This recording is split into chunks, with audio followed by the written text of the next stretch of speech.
মানুষ গাভী সাম্যের দান, মানুষের চেয়ে বড় কিছু নাম, নহে কিছু মহিয়ান। নাই দেশ কাল পাত্রের ভেদ, অভেদ ধর্ম জাতি, সব দেশে সব কালে ঘরে ঘরে তিনি মানুষেরই জ্ঞাতি। পূজারী দুয়ার খোলো, পূজার ঠাকুর দাঁড়ায় দুয়ারে, পূজার সময় হলো।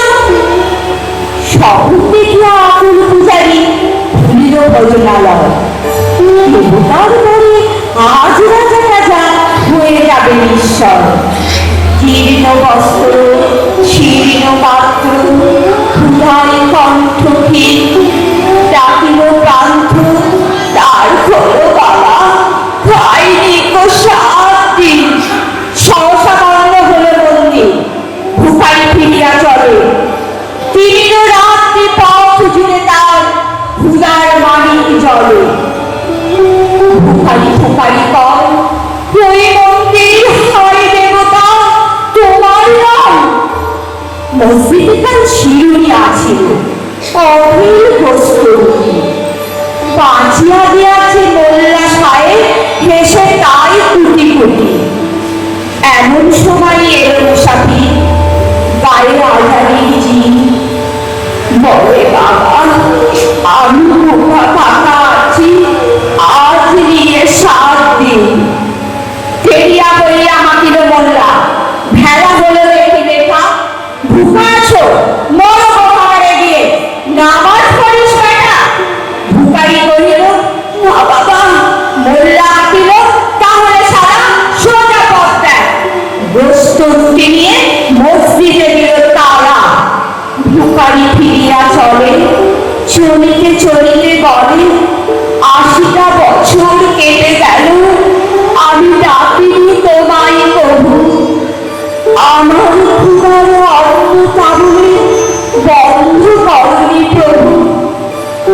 তব মসজিদ মন্দিরে প্রভু নাই, মানুষের দাবি মোল্লা পুরুষ লাগাইছে তার সকল দুয়ারে চাবি। কোথায় বিষ গজনী মামু, কোথায় তালা কাহাল, ভেঙে ফেলো ওই ভজনালয়ের যত তালা দেওয়া দ্বার। খোদার ঘরে কপাট লাগায়, ফেরাই সেখানে তালা, সব দ্বারের খোলা হবে। চালা হাতুড়ি সামল চালা। তোমাদের চড়িয়া ভণ্ড, গাঢ়ে স্বার্থের জয়। মানুষের ক্রীড়া করি ওখানে গোড়াম বেদ বাইবে চুম্বিছে মরুন। অমুক হইতে গেলাম গ্রন্থ, জোর করে নামতে। যাহারা আনিল গ্রন্থ কেতা, সেই মানুষের মেরে বুঝিছে গ্রন্থ খণ্ডের গান।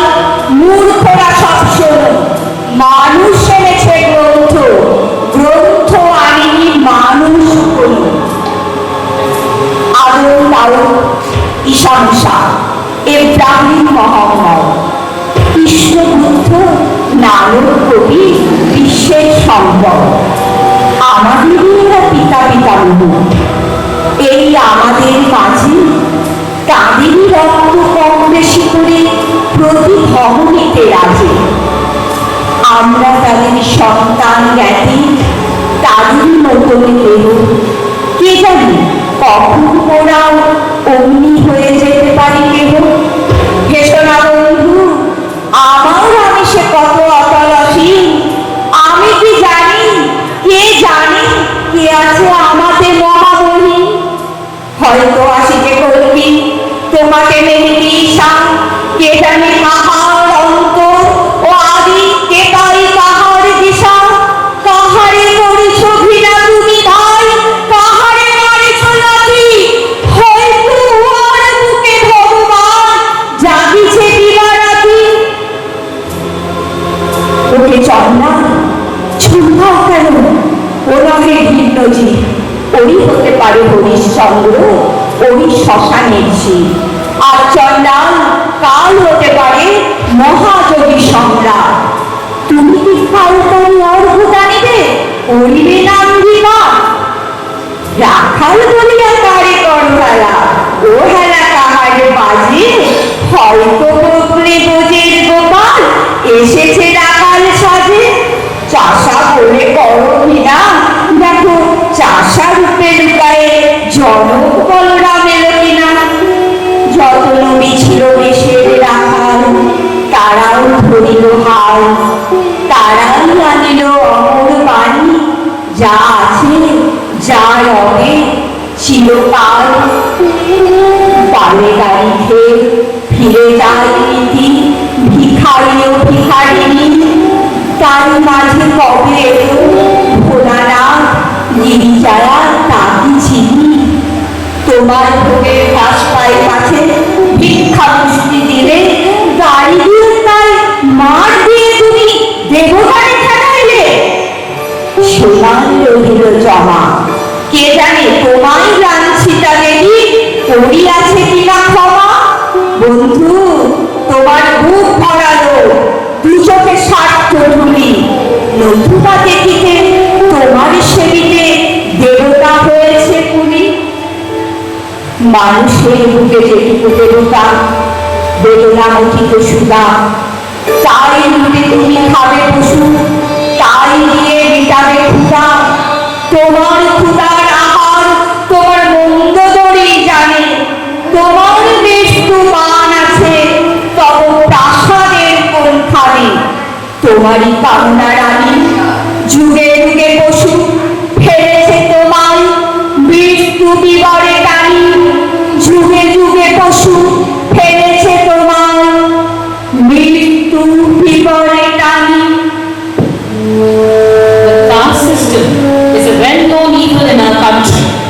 It has been an obstacle in the way of our unity, mutual respect, and even basic human rights.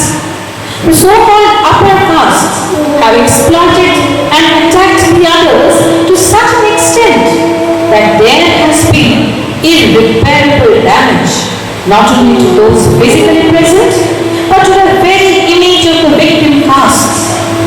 What once was a mere way of designating one's occupation has often turned tables and become their sole choice in life. Even today, as we boast of a dynamic economy and an advancing society, the curse of casteism holds us back ever so often. জাতিভেদ বললেই আমাদের চোখে ভেসে ওঠে হরিজন, নমশূদ্র, চন্ডাল প্রভৃতি সমাজের নানা প্রান্তিক অঞ্চলের মানুষ, যারা যুগের পর যুগ ধরে নিপীড়িত লাঞ্ছিত হয়ে এসেছে সবার কাছে, উপেক্ষার পাত্র হয়ে প্রতিদান গ্রহণ করে আমাদের মাঝে বাস করে আমাদেরকেই শুদ্ধ রেখেছে সেই পুরাকাল। এককালে তো অসুচি দোহাই দিয়ে এদেরকে কোন ভাষা করে রাখতো গোটা সমাজ, এমনকি এদের সমগোত্র কিছু মানুষেরাও, যারা ইনপাত করত উচ্চ বর্ণের বর্জ্য শুদ্ধ করতে, যারা পাশে দাঁড়াতো ভোপালের কান্ডারি হয়ে, দিনের শেষে তাদেরই স্পর্শ ছিল অসুচি, ছায়াও ছিল অপবিত্র। আজ হয়তো সমাজে কিছুটা বদল এসেছে, তবে আজও এই মানুষগুলোকে সম্পূর্ণ আপন করে নিতে পারেনি আমরা। জাতি গৌরবের অহংকারে বোধহয় ভুলে গিয়েছি আমাদের প্রথম পরিচয়, আগে আমরা মানুষ। রবীন্দ্রনাথের চন্দ্রিকা তারই পরিচয়।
notion of freedom being restricted to a selected few is alarming. But that very idea has led to segregation and isolation beyond control. The masses desire to attain something they can't get, yet the price to pay is too heavy. The idea of equality at its base is idealistic. However, some form of common ground needs to exist. Otherwise, we as a society will inevitably collapse. আচ্ছা, একটা কথার উত্তর দিন তো, ভেবে বলবেন কিন্তু। একদিন রাস্তায় যেতে যেতে দেখেন একটি লোক আরেকটি লোককে আঘাত করছে, একেবারে রাম ধোলাই যাকে বলে। তার নাকি বাজনার স্বরলিপি চুরি করে নিয়েছে ওই লোকটি। প্রহারকর্তা পরিপাটি পোশাক পরিহিত, ছিমছাম চেহারা, হাতে আবার একটা দামি আংটিও রয়েছে। এদিকে আহত ব্যক্তি ধুলি মলিন বেশে, চুল উস্কো ফুস্কো, পায়ে ফাটা জুতো। আপনি কাকে বিশ্বাস করবেন? যে কাহিনী বললাম সেটি লেখাটি কল্পনা নয়, বিখ্যাত সুরকার আন্তোনিও ভিভালদির জীবনের শেষের দিকের ঘটনা। আর হ্যাঁ, ওই ভিখারি বেশি পুরুষটি একসময় ছিলেন ষষ্ঠ চার্লসের রাজসভার সেরা আকর্ষণ। আপনারা যদি অন্য কিছু ভেবে থাকেন, কিছু মনে করবেন না। প্রায় 3 শতাব্দী পূর্বে ভিয়েনার জনতাও ঠিক এই ভুলটি করেছিল। ভুল ভাঙল? চলুন এরকমই একটি কবিতা শুনে। দেবতা মন্দির মাঝে ভক্ত প্রবীণ, জপিতেছে জপমালা বসি নিশিদিন। হেমকালে সন্ধ্যাবেলা ধুলি মাখা দেহে, বস্ত্রহীন জীর্ণতি বসিল সে দেহে। কহিল কাতর কণ্ঠে, গৃহ মোর নাই, এক পাশে দয়া করে দেহ মোরে ঠাই। সসঙ্গ যে ভক্তগণ কহিলেন তারে, আরে আরে অপবিত্র দূর হয়ে যায়। সে কহিল চলিলাম। চক্ষের নিমেষে ভিখারি ধরিল মূর্তি দেবতার বেশে। ভক্ত কহে প্রভু মোরে কি ছল ছলিলে। দেবতা কহিল মোরে দূর করে দিলে। জগতে দরিদ্র রূপে ফিরি দয়া করে, গৃহহীনে গৃহ দিলে আমি থাকি ঘরে। The greatest gift that has been given to us humans is probably the perception of beauty, an incredible ability that allows us to develop an appreciation for the world we live in and the beings we coexist with. Its misuse, however, has done on us often. Our concept of beauty has repeatedly been the cause of pain to our fellow humans. Let us cite an example from Tagore's Gitanjali. আমি হেথায় থাকি শুধু গাইতে তোমার গান, দিয়ে তোমার জগৎ সভায় একটু স্থান। আমি তোমার জগৎ মাঝে লাগিলে নাথ কোনো কাজে, শুধু কেবল শুনে বাজে অকাজে প্রাণ। দিয়ে তোমার জগৎ সভা একটু স্থান। I am here to sing these songs. In this hall of time, I have a corner seat. In thy world, I have no work to do. My useless life can only break out into tunes without a purpose. When the hour strikes for thy silent worship at the dark temple of midnight, command me, my master, to stand before thee, to sing when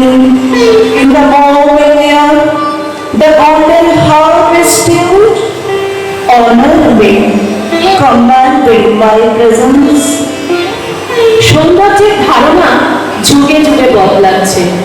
বহু যুগ ধরে শুধু গায়ের রং কিংবা শারীরিক বিকৃতির জেরে নাজেহাল মানুষ, এমনকি দাসপ্রথা, ডাইনি অপবাদে মৃত্যুদণ্ড, এমনই অনেক লাঞ্ছনা সহ্য করে এসেছে তারা। আজ আমরা বিজ্ঞানে অনেক এগিয়ে থাকলেও এই অপরাধগুলিকে নিশ্চিহ্ন করতে পেরেছি তা বলতে পারি না। আধুনিকতা অনেকটা মুছে ফেলতে পারলেও আজও আমাদের মনের কোণে কোথায় যেন রয়ে গিয়েছে সেই বাধা গতের ধারণা। তাই চলি আমরা সবাই একসঙ্গে বলি, মুক্ত হোক সুন্দর, সৌন্দর্য হোক সহায়।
Kali